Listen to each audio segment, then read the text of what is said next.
Good morning, class 7. How are you all? I hope you all are fine. So class, ये आपका हिंदी का period है. अपनी Hindi literature की बुक निकालिए भाषा पर. अपनी बुक खोलिए और सभी पेज नंबर 5 to 52 पे आइए. आपको पता होगा कि हमने अपनी लास्ट क्लास में ये वाला पार्ट शुरू किया था, पार्ट दो बैलों की कथा. तो ये चैप्टर मैंने आपको आधा पढ़ा दिया था. तो आज हम पेज नंबर 52 से स्टार्ट करेंगे, जहाँ से हमने छोड़ा था इस पार्ट को. ओके, तो मैं रीडिंग कर रही हूँ, आपको ध्यान से सुनना है. मोती दिल में ऐंठ कर रह गया, गया आ पहुँचा और दोनों को पकड़कर ले चला. आज दोनों के सामने फिर वही सूखा भूसा लाया गया. दोनों चुपचाप खड़े रहे. उस वक्त छोटी सी लड़की दो रोटियां दोनों के मुंह में देकर चली गई. उस एक रोटी से इनकी भूख तो क्या शांत होती, पर दोनों के हृदय को मानो भोजन मिल गया. यहाँ भी किसी सज्जन का वास है. लड़की की माँ मर चुकी थी. सौतेली माँ मारती रहती थी, इसलिए उसे बैलों से आत्मीयता हो गई थी. दोनों दिन भर जाते जाते डंडे खाते और शाम को थान पर बांध दिए जाते. रात को वही लड़की उन्हें दो रोटियां खिला जाती. एक दिन उसने उनकी रस्सियां खोल दी. दोनों निकल भागे, किंतु उन्हें मार्ग का ज्ञान न रहा. हीरा ने कहा, मुझे मालूम होता है राह भूल गए. दोनों भूख से व्याकुल हो रहे थे. खेत में मटर खड़ी थी, चरने लगे. जब पेट भर गया तो मस्त होकर उछलने कूदने लगे. तभी वहाँ एक सांड आ गया. दोनों ने उसका मुकाबला किया. आखिर बेचारा जख्मी होकर भागा. अब घर कैसे पहुँचेंगे वह सोचो, हीरा ने कहा. पहले कुछ खा लें तो सोचें, मोती बोला. हीरा के मना करने पर भी मोती मटर के खेत में घुस गया. तभी आदमी लाठियाँ लेकर दौड़े और दोनों को घेर लिया. हीरा तो मेड़ पर था, निकल गया. मोती सींचे हुए खेत में था. उसके खुर कीचड़ में धंसने लगे. न भाग सका, पकड़ लिया. हीरा ने देखा संगी संकट में है तो लौट पड़ा. रखवालों ने उसे भी पकड़ लिया. प्रातःकाल दोनों मित्र कांजी हाउस में बंद कर दिए गए. सारा दिन बीत गया. दोनों मित्रों को खाने को एक दिन का भी नहीं मिला. दोनों ने मिलकर बाड़े की दीवार तोड़ डाली. दीवार के गिरते ही सभी जानवर भाग निकले. हीरा मोती रस्सी से बंधा होने के कारण भाग नहीं सकता था, इसलिए मोती भी उसे छोड़कर नहीं भागा. कांजी हाउस के मालिक ने उन दोनों को दड़ियल कसाई को बेच दिया. जब वह दड़ियल कसाई उन्हें अपने साथ ले जा रहा था तो सहसा दोनों को ऐसा मालूम हुआ कि परिचित राह है. उसी रास्ते से गया उन्हें ले गया था. उनकी सारी थकान, सारी दुर्बलता गायब हो गई. दोनों उन्मत्त होकर बछड़ों की भांति कुलेल करते हुए घर की ओर दौड़े. दोनों दौड़कर अपने थान पर आ गए. दड़ियल भी पीछे पीछे दौड़ा चला आता था. झूरी द्वार पर बैठा धूप सेक रहा था. बैलों को देखते ही दौड़ा और उन्हें बारी बारी से गले लगाने लगा. हीरा मोती की आंखों से आनंद के आंसू बहने लगे. दड़ियल ने जाकर बैलों की रस्सियां पकड़ ली. झूरी ने कहा, मेरे बैल हैं. दड़ियल झल्लाकर बैलों को ज़बरदस्ती पकड़ ले जाने के लिए बढ़ा तो मोती उसके पीछे भागा और गांव से बाहर निकल जाने पर ही वह रुका. जब दड़ियल हार कर चला गया तो मोती अकड़ता हुआ लौटा. ज़रा देर में नांदों में खली, भूसा, चोकर और दाना भर दिया गया और दोनों मित्र खाने लगे. झूरी खड़ा दोनों को सहला रहा था. वह उनसे लिपट गया. झूरी की पत्नी भी भीतर से दौड़ी दौड़ी आई. उसने आकर दोनों बैलों के माथे चूम लिए.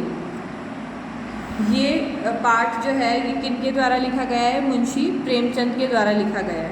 ओके, इस पाठ को पढ़ के हमें क्या शिक्षा मिली कि स्वार्थ विद्रोह का और सेवा प्रेम का आधार होता है.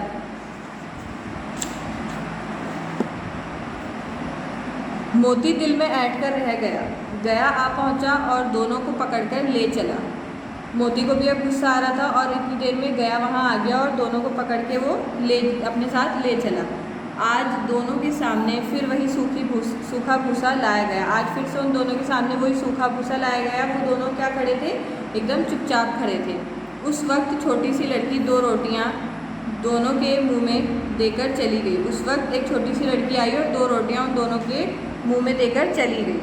उस एक रोटी से उनकी भूख तो क्या शांत होती। इतने बड़े बैलों की भूख सिर्फ एक रोटी से तो शांत हो नहीं सकती है।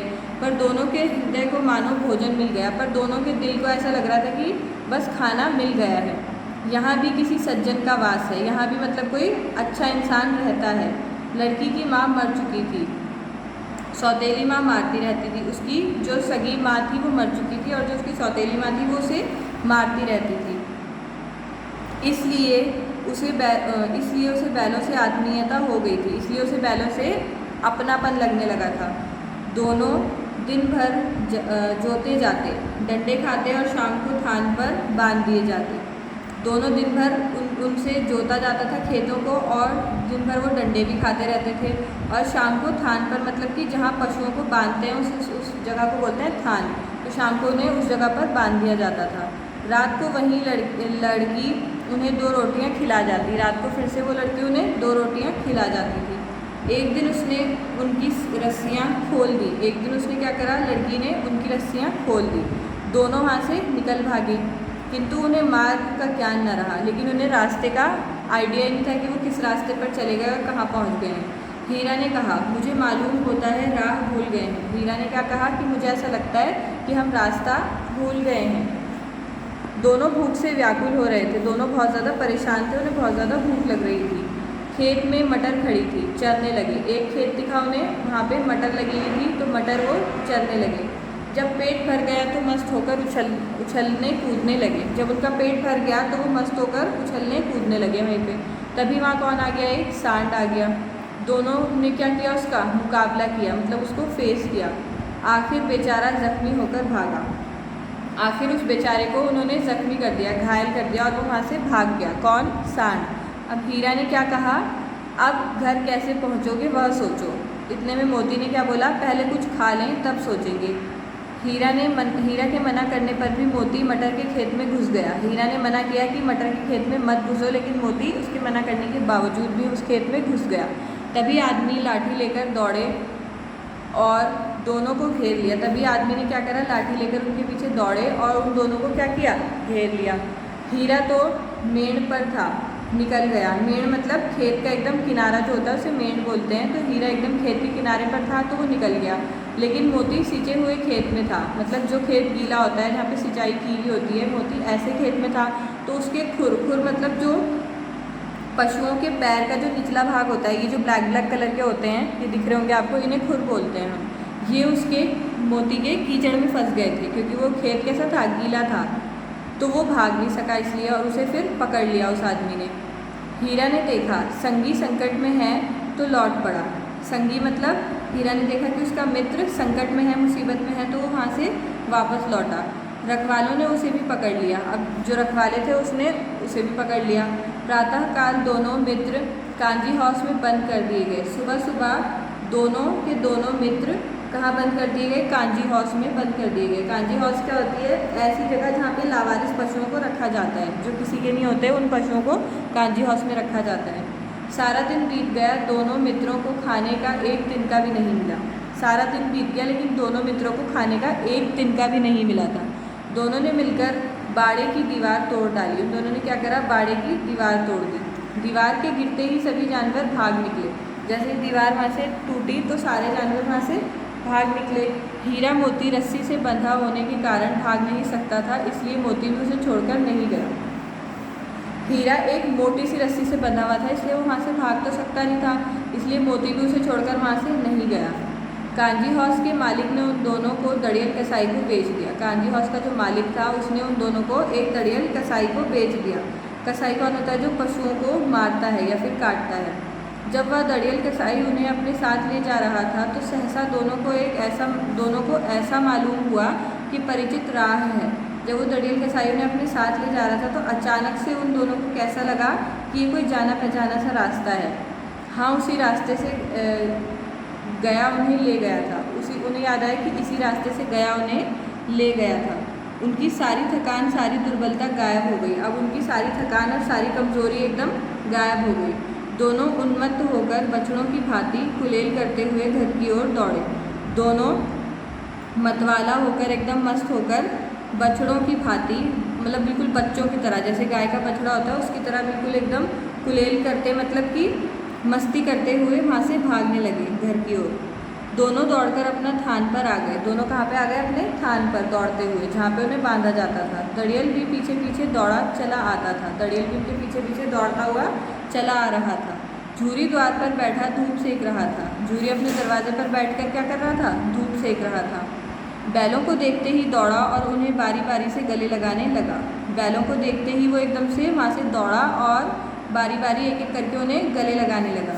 हीरा मोती की आंखों से आनंद के आंसू बहने लगे। अब हीरा मोती की आंखों से एकदम खुशी के आंसू बहने लगे। ठीक है। दड़ियल ने जाकर बैलों की रस्सियाँ पकड़ ली। दड़ियल ने एकदम से जाके बैलों की रस्सियों को पकड़ लिया। फिर झूरी ने क्या कहा? मेरे बैल हैं। दड़ियल झल्लाकर बैलों को ज़बरदस्ती पकड़ ले जाने के लिए बढ़ा तो मोती उसके पीछे भागा और गांव से बाहर निकल जाने पर ही वह रुका। जब दड़ियल एकदम से झल्लाकर बैलों को ज़बरदस्ती पकड़ने के लिए आगे बढ़ा तो मोती ने क्या किया? मोती उसके पीछे भागने लगा और वो जब तक गांव से बाहर नहीं निकल गया तब तक वो रुका नहीं। जब दड़ियल हार कर चला गया तो मोती अकड़ता हुआ लौटा। जब दड़ियल हार कर वहाँ से चला गया तो मोती वहाँ से अकड़ता हुआ लौटा। ज़रा देर में नांदों में खली भूसा, चोकर और दाना भर दिया गया और दोनों मित्र खाने लगे। थोड़ी सी देर में ही नांदों में, नांद पता है ना आप सभी को, उसके अंदर खली भूसा और चोकर और दाना सब भर दिया गया और दोनों मित्र वहीं पे आराम से खाना खाने लगे। झूरी खड़ा दोनों को सहला रहा था। वह उनसे लिपट गया। झूरी क्या कर रहा था? उन दोनों को वहाँ खड़े होकर सहला रहा था और उनसे वो लिपट गया था। झूरी की पत्नी भी भीतर से दौड़ी दौड़ी आई। झूरी की पत्नी भी अंदर से दौड़ी दौड़ी आई और उसने आकर दोनों बैलों के माथों को क्या किया? चूम लिया। तो मैं आशा करती हूँ कि आपको मुंशी प्रेमचंद की ये कहानी अच्छे से समझ में आ गई होगी। इसमें दोनों बैलों के प्रेम और मित्रता के बारे में बताया गया है कि उन दोनों बैलों को एक दूसरे से बहुत मित्रता थी और प्रेम भी था। तो आपको घर पे इस पार्ट को अच्छे से पढ़ना है और नेक्स्ट क्लास में हम इस पार्ट के कुछ एक्सरसाइजेज अपनी नोटबुक में करेंगे। Okay everyone, so that's all for today's class. Bye bye, take care.